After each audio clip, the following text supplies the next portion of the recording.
Hello my soul family, कैसे हैं आप सब। आज मैं आपके लिए बहुत इंटरेस्टिंग सी रीडिंग लेकर आई हूँ। आज मैं आपको बताने वाली हूँ कि आपके बारे में क्या चर्चाएं हो रही हैं, क्या गॉसिप हो रही है, क्या ऐसी बातें हैं जो आपका जानना है बेहद ज़रूरी। वैसे तो ये रीडिंग जो है आपसे रेजोनेट होनी चाहिए, क्योंकि आप सब लोग इतनी प्यारी प्यारी एनर्जी भेजते हैं मुझ तक, इतनी पॉजिटिव एनर्जी आती है। I can tell you how happy I am, और इतना ब्लेस्ड फील होता है। वो सब कुछ आपकी वजह से ही हो पाता है। आप लोग बहुत ज़्यादा आशीर्वाद दे रहे हैं, प्यार देते हैं, शिव को बहुत दुलार देते हैं आशीर्वाद के रूप में। बहुत आप लोगों का आभार करती हूँ, हम दोनों ही बहुत आभारी हैं। शिव की तरफ से भी बहुत बहुत तहे दिल से शुक्रिया। तो जिन लोगों को नहीं पता है, नए लोग हैं, तो शिव मेरा बेटा है, 1.5 साल का है, काफ़ी क्यूट सा। तो लोगों को बहुत अच्छा लगता है, मुझे तो कैसा भी होगा अच्छा ही लगेगा, बट काफ़ी लोग हैं मेरे सोल फैमिली में जिनको वो अच्छा लगता है। अगर आपको उसे देखना है तो मेरे शॉर्ट्स में एक वीडियो डली है, तो उसमें आप देख सकते हो। और तो आप लोगों की एनर्जी ज़रूर भेजिएगा। मैं हर चीज़ शिव से इसलिए शुरू करती हूँ क्योंकि मुझे लगता है that he is very lucky for me. और बहुत नाम इतना अच्छा है ना, प्रभु का नाम हो जाता है, तो ठीक है, उससे ही शुरुआत मेरी हमेशा ठीक रहती है। तो अब आप लोगों से ये गुजारिश है, जो लोग अफोर्ड कर सकते हैं, जिनको लगता है वीडियोस लाइक है कि आप सुपर थैंक्स बाय कर सकते हैं, तो उसमें कंजूसी ना करें, सुपर थैंक्स बाय किया करें और ग्रेटिट्यूड शो कर सकते हैं लाइक आई डू।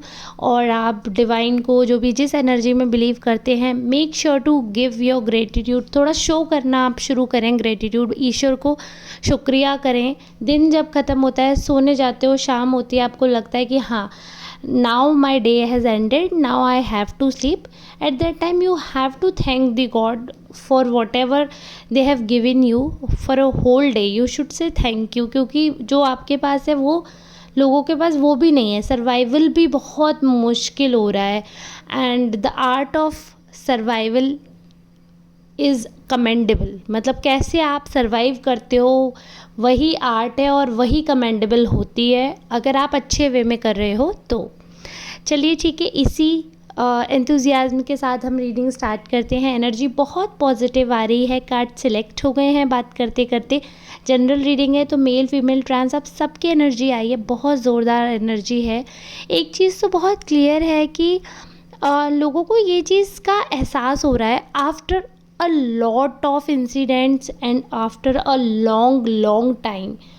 मैं ये नहीं कह रही हूँ कि इंस्टेंट लोगों को पता चल जाता है यार भाई आप तो जैम पर्सन हो, ऐसा बिल्कुल भी नहीं है। आप एक हीरा इंसान हो, इस बात को पता करने में लोगों को समय लगता है। They take their time, they decide things, और वो चीज़ें देखते हैं, वो चीज़ें नोटिस करते हैं। How do you behave, how do treat people, तो वो बहुत सारी ऐसी चीज़ें हो जाती है। क्योंकि देखो कई बार ऐसा होता है, इंसान कितना भी अच्छा हो, आपने कई बार ऐसा है कि हाँ मिसट्रीट किया होगा लोगों को, एंड दैट्स नॉर्मल। कई बार ऐसा होता है कि हम किसी जोन में हैं या हम किसी फ्रस्ट्रेशन में, और किसी बात का गुस्सा, कई बार बच्चों पे निकल जाता है किसी चीज़ का गुस्सा। अब फॉर अ सेकेंड बच्चे को तो ये लगेगा ना, अरे मम्मी पापा तो ऐसे ऐसे चिल्ला देते हैं। उनको नहीं पता क्योंकि कि आप क्या सफ़र कर रहे हो अपनी लाइफ में। तो हर कोई इंसान अपनी लाइफ में ना एक बैटल लड़ रहा होता है। अब बच्चों का ये अगर ले लेते हैं, तो बच्चों की लाइफ में ना उनके एग्ज़ाम्स, उनके फ्रेंड्स, उनका फ्रेंड्स का दूसरों के साथ शेयर हो जाना, उनके फ्रेंड्स जब शेयर करने लगते हैं कि अरे ये मेरा फ्रेंड है, ये उसका भी फ्रेंड है, तो फ्रेंडशिप जब शेयर होने लगती हैं, बहुत सारी चीज़ें बच्चों की लाइफ में जो उनके हिसाब से उनको लगता है कि टेंशन वाली है। So everyone has their own battle. उस चीज़ के बाद भी अगर आप दूसरों के साथ अच्छे हो तो फिर आप अच्छे कहलाओगे। ऐसा नहीं है कि आपके ऊपर फ्रस्ट्रेशन है, आपके ऊपर टेंशन है और आप बरस पड़े सामने वाले पे। अरे भाई ठीक है, मैं मानती हूँ आपकी लाइफ में टेंशन है, बट क्या सामने वाले की लाइफ में कुछ भी हर्डल नहीं होंगे? ऐसा तो नहीं है ना, उसकी लाइफ में भी कुछ ना कुछ प्रॉब्लम होगी ही। उसके बावजूद अगर वो सामने वाला आपको हंस कर दिखा रहा है और आपसे कुछ नहीं कह रहा, just because you have a power, तो ये चीज़ें लोगों ने नोटिस की। इतना ज्ञान में नहीं दे रही हूँ, ये दिख रहा है। एम्प्रेस का कार्ड है, साथ ही साथ हमें ये भी दिख रहा है कि एम्परर का भी कार्ड है। तो मेल फीमेल बहुत स्ट्रॉन्ग एनर्जी आई है। एक ऐसा पर्सन जो कि हर मायने में बहुत अच्छा है, स्ट्रिक्ट है तो स्ट्रिक्ट है, ओबीडियंट है तो ओबीडियंट है, और मतलब रूल्स डिसिप्लिन मानने वाला।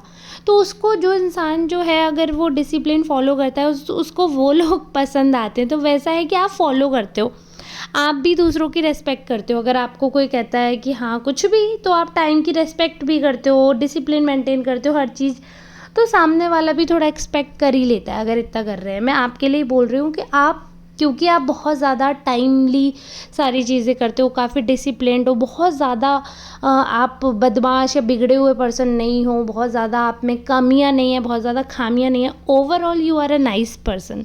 ऐसा लोगों को लगता है, ऐसे एनर्जी आ रही है कि आप काफ़ी अच्छे सुलझे विचार के इंसान हो, जिसको पता है कि मुझे 4 लोगों को लेके चलना है अपने परिवार में। तो कैसे, भले ही देखो भले ही आप छोटे हो, बट एक आपकी पोजीशन है ना हेड ऑफ़ द फैमिली जैसी है। भले ही आप अगर छोटे भी होगे ना, फिर भी आपका जो विचार है उसको सुना जाता होगा, आपके अकॉर्डिंग लोग करते होंगे चीज़ें। ऐसा बिल्कुल भी नहीं है कि आपको नेग्लेक्ट कर दिया जाता होगा या फिर आपके विचारों को वरीयता नहीं दी जाती होगी, ऐसा बिल्कुल भी नहीं दिख रहा। यहाँ पे तो इनफैक्ट ये दिख रहा है कि लोग आपसे पूछ कर काम करते हैं, लोग आपको इतनी प्राथमिकता देते हैं। भले ही आपकी उम्र कम होगी, बट आपका तजुर्बा अच्छा है, या फिर आप ये कह लीजिए कि किसी चीज़ में आपकी नॉलेज अच्छी है, आपका एक्सपोजर अच्छा है, एक्सपीरियंस अच्छा है, क्योंकि लोग आपको उस वे से देख रहे हैं, रेस्पेक्टेड वे से। उनको ऐसा लग रहा है कि हाँ, अगर आपसे एक होता है ना सेकंड ओपिनियन, हमें पता होता है ये ठीक है, बट फिर भी अगर हमें कोई लगता है कि हाँ भाई ये पर्सन ऐसा है जिसका थॉट और हमारा थॉट बहुत मिलता है, तो वैसे लोग आपको बहुत अप्रोच करते हैं। लोगों को ऐसा लगता है कि आप एक इतने स्ट्रॉन्ग ओपिनिएटेड पर्सन हो कि आप बिना बायस हुए, मतलब आपकी ये बहुत क्वालिटी है कि लोगों को ऐसा लगता है कि जैसे अगर आम तौर पर लोगों से कुछ भी पूछा जाए तो वो हाँ में हाँ मिला देते हैं कि अरे मतलब चित्त भी तेरी पट्ट भी तेरी, ऐसे करके बात करते हैं। तो अगर जैसे फॉर एग्जांपल शॉपिंग की अगर हम बात कर लेते हैं, सपोज़ कोई ड्रेस है, अब वो लेनी है, ये पूछ रहे हैं अगर कि भाई तुम बताओ ये ले लें, हाँ भाई अच्छी तो लग रही है, बट तू देख ले तेरे पे ये नहीं सूट करेगी। अरे भाई तुमसे पूछ ही इसलिए रहे हैं ताकि हमें डाउट है, तभी तो आप पूछते हो। अगर आपको श्योरिटी होती है तो आप किसी से पूछते ही नहीं हो। अगर आपको डाउट है किसी चीज़ के लिए पूछ रहे हो तो आपको क्लियर आंसर चाहिए। उस समय भी अगर सामने वाला डाउटफुल आंसर देता है तो फिर आपको ऐसा लगता है भाई इससे पूछना ही बेकार है। तो वो चीज़ है कि अगर आपसे कोई लेता है ओपिनियन तो आप बहुत क्लियर कट बात बताते हो, मतलब सामने वाले का डाउट 100% क्लियर कर देते हो आप। ये आपकी क्वालिटी है जो लोगों को बहुत पसंद आ रही है, क्योंकि एक बार इंसान पूछता है, 2 बार पूछता है, अगर वही डाउटफुल आंसर या आप भी बहुत ज़्यादा डाउटफुल होकर चीज़ें करोगे तो अगला बंदा आपसे क्यों पूछेगा। उसको लगेगा अरे यार ये तो हमसे भी ज़्यादा डाउट क्रिएट कर देते हैं, इनसे पूछने का मतलब क्या है। उस इंसान से पूछते हैं फिर जो एटलीस्ट थोड़े समस्या का हल तो निकाले, एटलीस्ट कुछ तो अब उसका ओपिनियन हो, ऐसे इंसान से बात करनी ज़्यादा बेटर रहेगी। तो आप वो चीज़ समझते हो कि हाँ अगर सामने वाले ने आपको वैल्यू दी है तो आप उसकी वैल्यू पे खरे उतरते हो, क्योंकि इंसान एक बार इज़्ज़त में एक बार वैल्यू दे सकता है, 2 बार नहीं। उसके बाद तो इंसान कर्मों के अनुसार ही वैल्यू देता है ना। ये बात तो आप जानोगे, जीजा जी, फूफा जी और ये जो भी रिश्तेदार होते हैं इनको सब लोग पहले इज्जत देते हैं, लेकिन फिर बाद में इज्जत उन लोगों की उतर जाती है जो उस इज्जत का नाजायज़ फ़ायदा उठा लेते हैं। आप समझ रहे होगे मैं क्या बोल रही हूँ। तो जो लोग ज़्यादा नखरे दिखाते हैं, ज़्यादा ऐंठ दिखाते हैं, तो उनको फिर रेस्पेक्ट देना लोग बंद कर देते हैं, क्योंकि लोगों को लगता है कि ये इस लायक नहीं है कि इनको वो रेस्पेक्ट दी जाए। तो इसलिए जब आपको रेस्पेक्ट मिल रही है तो आप उसकी वैल्यू करते हो और खरे उतरते हो कि हाँ सामने वाले जो हैं उनको ऐसा फ़ील होता है कि हाँ हमने इस इंसान की हेल्प लेकर अच्छा किया। और बिल्कुल सबसे बड़ी चीज़ है ना, आप बिल्कुल भी बायस्ड नहीं होते हो, एकदम स्ट्रेट फॉरवर्ड रहते हो। फिर चाहे आपको अगर किसी का बुरा भी बनना पड़े ना, तो ये भी बात है कि कई बार क्या होता है कि आप काफ़ी लोगों के बुरे भी बन जाते हो। और हालांकि ऐसा नहीं है कि आप किसी का बुरा सोचते हो, आप मन में किसी का भी बुरा नहीं सोचते हो, मैं यही देख रही हूँ कार्ड्स में, आप सबका अच्छा सोचते हो, बट लोग मिसजज आपको बहुत करते हैं। तो वो ऐसा होता है कि मोमेंटल होता है वो, कि कुछ समय के लिए या नए लोग जो हैं वो आपको मिसजज करेंगे, समझ नहीं पाएंगे, लेकिन उसके बाद क्या होता है कि वो लोग धीरे धीरे सब समझते भी हैं, सब जानते हैं, उनको पता चलता है कि एक्चुअली में what kind of person you are. धीरे धीरे लोग जब जानने लगते हैं then they fall in love with you. फिर उनको लगता है भाई इस इंसान से सॉर्टेड तो कोई बंदा ही नहीं था, हमने इसको सोचा कि ये तो रूड है, ये तो एरोगेंट है, बट एक्चुअली में this person is very suitable for every kind of relationship. तो धीरे धीरे लोगों को आपकी अच्छाइयाँ पता चल रही हैं। इतना डिटेल में मैंने बताया, अब आप लोग अपनी अपनी अच्छाइयाँ ढूंढ लो कि किस में किसकी क्या अच्छाई है। आप लोग मुझे क्लेम करना कि सारी अच्छाइयाँ एक ही इंसान की है कि सबकी एक एक इंसान की अच्छाई आ गई है कार्ड्स में। तो ये बहुत ही अच्छी बात है। अगर आपकी पर्सनैलिटी इतनी स्ट्रॉन्ग है, इतनी ओपिनियटेड पर्सन हो, तो कई बार ऐसा पर्सन जो है वो लोगों को चुभता है आँख में। कई बार ऐसे इंसान जो होते हैं वो कई बार ऐसा होता है कि मिसजज हो जाते हैं। बट जब समय आता है, धीरे धीरे समय बीतता है, तो ऐसे इंसान सबसे ज़्यादा लवेबल होते हैं। ऐसे इंसान को ही सबसे ज़्यादा प्रेम मिलता है, क्योंकि वो क्लियर कट रहते हैं शुरू से भी, बनावटी नहीं है। तो आप बिल्कुल भी बनावटी नहीं है, आप बिल्कुल भी आप किसी की मुंह देखी बात नहीं कर रहे हैं। जो भी बात है क्लियर कट आप मुंह पे रखते हैं। तो हो सकता है देखो कुछ क्षण के लिए आप बुरे लगो, बट एट दी एंड जो लोग फेक होते हैं उनकी फेकनेस जब ख़त्म होती है तो फिर उनकी जो वो बनावटपने की जो अच्छाई थी वो भी ज़ीरो हो जाती है। तो इतने साल उन्होंने जो बनकर जो ड्रामा किया, इतना टॉर्चर झेला, बस इसलिए कि दुनिया की नज़र में वो अच्छे बन सकें। कुछ ऐसे लोग होते हैं ना कि वो बस दुनिया की नज़र में अच्छे बने रहें, इसलिए वो झेलते रहते हैं चीज़ें, और एक्चुअली में उनकी वो पर्सनैलिटी नहीं है, बस चाटुकारिता कर रहे हैं क्योंकि उनको अच्छा बनना है दूसरे की नज़रों में। तो वो चीज़ है कि आपने वो चीज़ कभी नहीं करी, तो शुरू में तो आपके बहुत दुश्मन बने, बहुत लोगों ने आपको मिसजज किया, बट जैसे जैसे लोग आपको जानते जा रहे हैं वैसे वैसे लोग आपकी तरफ बढ़ते भी जा रहे हैं। उनको ऐसा एहसास हो रहा है कि आपसे अच्छा पर्सन जो है वो नहीं होगा कोई, क्योंकि आप काफ़ी क्लीन हार्ट पर्सन हो। अगर सामने वाला दुखी होकर आपके पास आता ना, या अगर आप किसी अनजान के भी आंसू देख लेते हो, तो आपका दिल जो है वो एकदम मोम की तरह पिघल जाता है और आपको ऐसा लगता है कि मैं क्या कर दूँ। तो ये चीज़ें जब लोगों ने ऑब्ज़र्व की तो लोगों ने सोचा यार इसको तो हम पत्थर दिल समझ रहे थे और यही सबसे ज़्यादा अच्छा निकला। तो ऐसे करके लोगों का ओपिनियन आपने बदला है अपने प्रति धीरे धीरे एक्शंस में। स्टार्टिंग में तो सब रूड एरोगेंट ऐसे ही समझते हैं, हाँ, हालांकि जब आप ज़्यादा बात करते हो, जैसे कि अगर आपके साथ किसी ने अच्छा खासा वक्त बिताया तो उनको पता चल जाता है कि हाँ स्ट्रेट फॉरवर्ड है, बट रूड तो बिल्कुल भी नहीं है, क्योंकि you are not that much rude, you are polite, और आपको पता है कि सामने वाले की क्या रिस्पेक्ट है, कैसे बात करनी है, कैसे टैकल करना है चीज़ों को, कैसे हैंडल करना है, वो सारी चीज़ें जो हैं आपको पता है। तो जब इंसान को पता होता है कि हमें रिलेशनशिप्स कैसे निभाने हैं, कैसे चीज़ें करनी है, तो काफ़ी चीज़ें ईजी हो जाती हैं। तो आपने काफ़ी चीज़ अपने लिए ईजी कर रखी हैं, काफ़ी चीज़ों में आप स्ट्रॉन्ग हो, काफ़ी लोग आपको फॉलो करते हैं। उनको ऐसा लगता है कि जब वो देखते हैं ना कि यार इस इंसान ने तो अपना एक अपना वो बना के रखा एटीट्यूड, फिर भी लोग इसे पसंद कर रहे हैं, इसने तो कभी किसी के सामने झुक कर सलाम नहीं ठोके और फिर भी लोग इसको अप्रिशिएट कर रहे हैं, क्यों? अब उनको ये नहीं पता कि भले ही आप जाके सलाम नहीं ठोक रहे हो, बट जब सामने कोई मिल रहा है तो आप झुकने से भी पीछे नहीं हट रहे। अगर सामने वाला इज़्ज़तदार है, अगर उम्र में बड़े हैं, आपको लग रहा है कि वो डिज़र्व करते हैं, तो कभी ऐसा भी नहीं हुआ कि आपने डिसरिस्पेक्ट की हो, वो भी आपने कभी नहीं किया। तो हर किसी का अपना वे ऑफ गिविंग रेस्पेक्ट होता है, आपका अपना वे है, दूसरे का दूसरा तरीका है।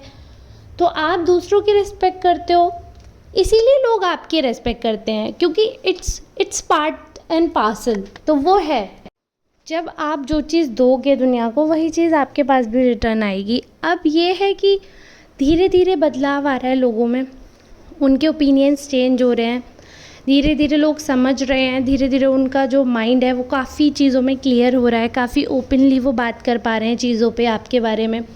और जब वो लोग विचार विमर्श करते हैं, एक्सचेंज ऑफ थॉट होता है, तो ये बात कुल मिलाकर एनर्जी में आ रही है कि बहुत सारे लोग, मतलब एग्जिस्टेंस का कार्ड दिखा रहा है, यानी कि आपका जो एग्जिस्टेंस है वो इतना वैलिडेट हो गया है लोगों से कि हाँ, मतलब कई लोग दुनिया में आते हैं, पैदा होते हैं और कब मर जाते हैं उनकी गिनती भी नहीं होती। आप वैलिडेशन आपको किसी का चाहिए नहीं, आपने अपना एग्जिस्टेंस वैलिडेट किया, लोग खुद आपको वैलिडेशन दे रहे हैं कि हाँ भाई मुझे पता है तुम एग्जिस्ट करते हो, so you are such kind of bold personality. तो ऐसे लोगों को ना लोग इग्नोर नहीं कर पाते हैं, और जो इंसान इग्नोर नहीं किया जाता है उसको हेट्रेड ना मिले ऐसा तो पॉसिबल है ही नहीं। तो इसलिए काफ़ी स्ट्रॉन्ग ओपिनियटेड पर्सन जो होते हैं, उनको बोल्ड लोग जो होते हैं उनको हेट्रेड भी बहुत मिलती है। और बाद में जो हेट कर रहा होता है, जो एनिमी होता है, वही आकर चीज़ों को रिजॉल्व कर लेता है, क्योंकि उसको पता चलता है कि सामने वाला actually is not a bad person, that person is just o opinionated person. तो वो मुंह पे बोल दे रहे हैं। और बाकी लोग कैसे होते हैं, मन में सबके आता है। ऐसा कोई मूर्ख नहीं है जिसको पता नहीं होता कि सामने वाले को क्या जवाब देना है। सबको जवाब पता होते हैं, बट कोई हिम्मत कर लेता है, कोई हिम्मत नहीं कर पाता है। जो हिम्मत कर लेता है वो बुरा होता है, बट बाद में जो मन में रखते हैं वो एक टाइम पे इतना भर जाता है मन का घड़ा कि वो फूटता है, तो वो बहुत गंदा फूटता है। जैसे आप सोचो, कहीं पर खाना बचा बचा कर रखते रहो तो खाना सड़ जाएगा, और वो जब सड़ के फटेगा तो मतलब इतनी गंदी स्मेल हो जाएगी, फिर वो बियर नहीं हो सकता। उससे बेटर है कि थोड़ा थोड़ा देते रहो। तो आप चीज़ें होल्ड करके नहीं रखते, जो भी है क्लियर कट, तुरंत कट, सारी चीज़ों का कट आप कर देते हो। और कुछ पर्सन है जो होल्ड करके रखते हैं, फिर वो गंदा होता जाता है, गंदा क्योंकि इतना ज़्यादा भर जाता है, वो इतना वर्स्ट हो जाता है उनके मन में भंडार गंदा, कि फिर जब फूटते हैं तो बहुत गंदा फूटते हैं। तो उनसे फिर कंपैरिजन होता है, तो आपकी सारी अच्छाइयाँ निकल कर आती है। फिर सबको लगता है यार ये पर्सन बेटर है, ये तो इंसान मुंह पे दिखता है, बाकी लोग तो छुपे रुस्तम में। क्योंकि आपका ये है कि ये सबको क्लियर है कि अगर ये इंसान अच्छा है तो ये अच्छा है, इस इंसान में ये कमी है तो वो कमी है। सारी कमियां, सारी अच्छाइयाँ हाईलाइटेड है ऑलरेडी, तो लोगों को बहुत ज़्यादा प्रेशर नहीं होता आपको जज करने में। ये चीज़ बहुत ही ज़्यादा अच्छी है आपके साथ कि लोगों को इस चीज़ का कंफर्ट रहता है। बाकी अब आप बताना कि ये रीडिंग सही थी या नहीं थी, किस किस से रेजोनेट हुई है, किससे नहीं रेजोनेट हुई है, ज़रूर बताइएगा कमेंट में। और जिन लोगों ने शिव को याद किया है तो उसकी तरफ से मेरा नमस्ते। आज वो सो रहा है इसलिए मैं उसकी आवाज़ में तो नहीं बोल पाऊँगी, बट हाँ वो सो रहा है इसलिए मैंने काफ़ी रिलैक्स्ड वे में रीडिंग किया। आप लोग बताइएगा आपसे कितनी रेजोनेट हुई। और अब हम मिलेंगे नेक्स्ट रीडिंग में, तब तक के लिए आप सबका बहुत बहुत धन्यवाद।